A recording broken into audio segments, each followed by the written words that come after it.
Alright, hello and welcome. So, today is why would you use? But this one is a little on the unique side as we're going to be going over 3 weapons and the new armor set. So, today we're talking about the Arca weapons. The Arca Cisco, the Arca Plasmor, and the Arca Titron. These weapons all just came out today, and god man, they're good. I really enjoy these. If I'm being totally honest, these weapons make the Prime Access look bad just because of how unique and good these weapons all are.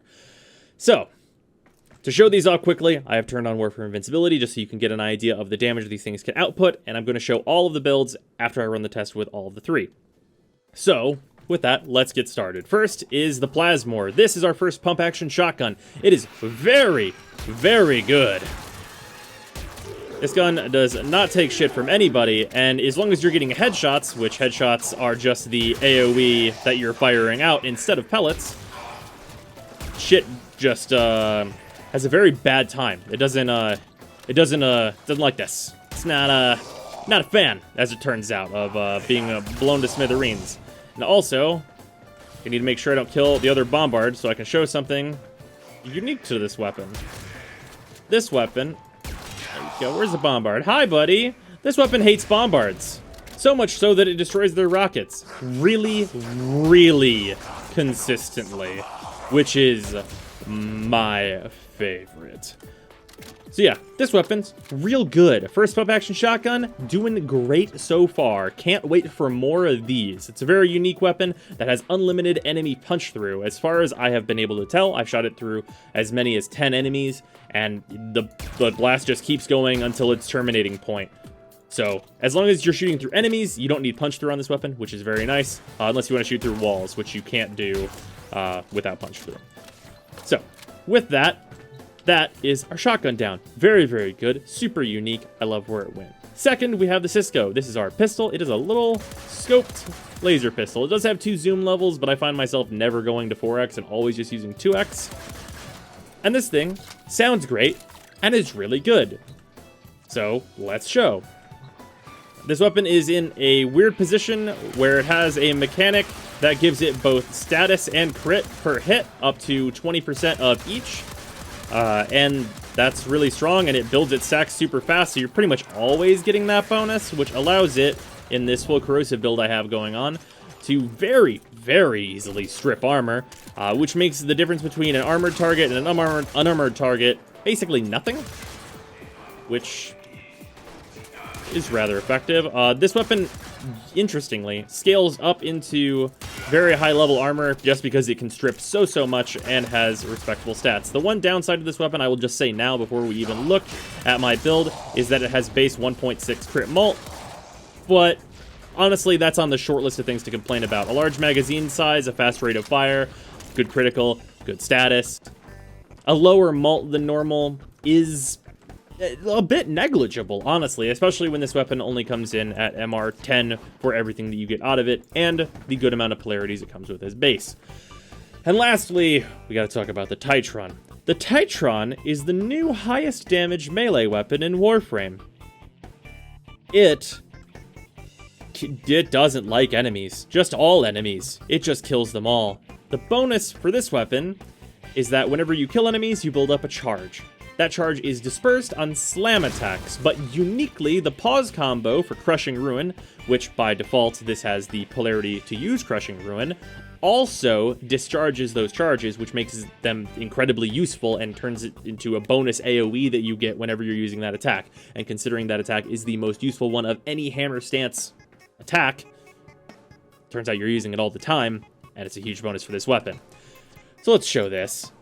It will come as no surprise that this melee weapon can shred through these guys. However, this weapon's base swing speed is very low, and before you built up with Berserker, you're going to have some slow going.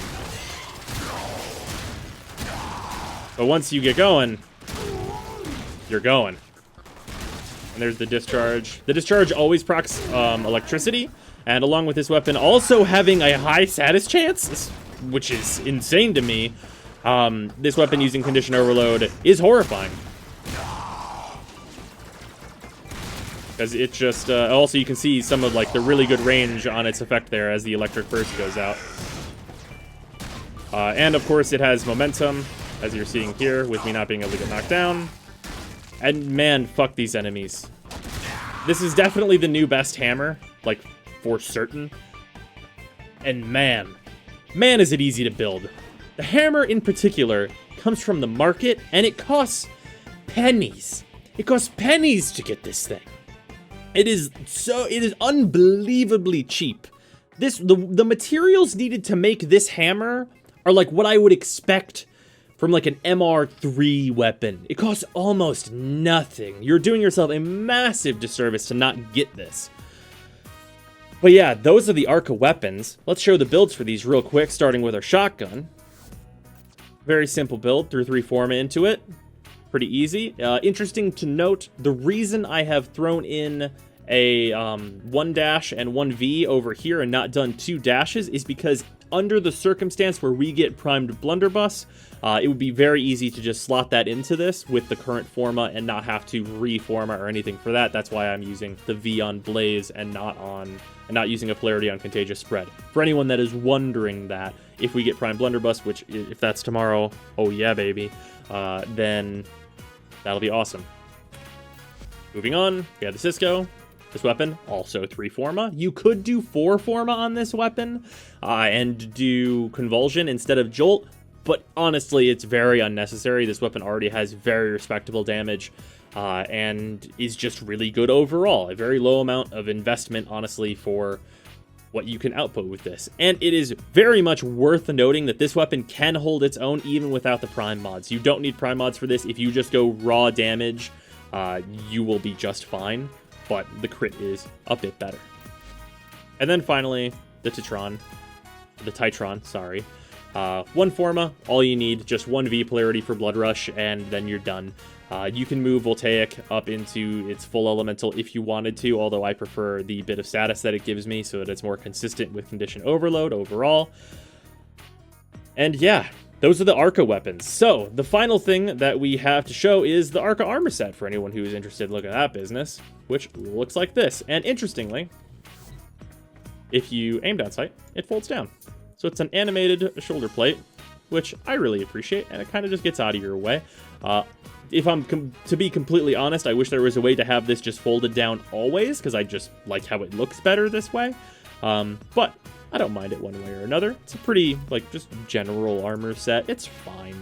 I don't really feel too strongly about it one way or another. And I'm sure for those of you that want the massive bulk, this will probably be an armor set you use quite a bit. And then in its default colors, it looks a bit cartoony. But it colors quite well. So yeah, that's the Arca set. This set makes the Prime Access look bad, if I'm honest. Because these weapons are just... I think I said this at the beginning, but... man, the boring schlock that came out of the Prime Access this time around... holy shit, do these weapons make it look bad. Because, like, just dropping all at once and being so unique and fresh and having weird stat lines and effects and stuff... I really, really enjoyed forming these, and I really hope whoever has been doing the recent, like, Corpus weapons, like how we got the lens and stuff, just continue doing this thing, because they've been awesome. So anyway, that's the Arca set. I hope you guys have enjoyed this, and I will see you for Varro's video tomorrow.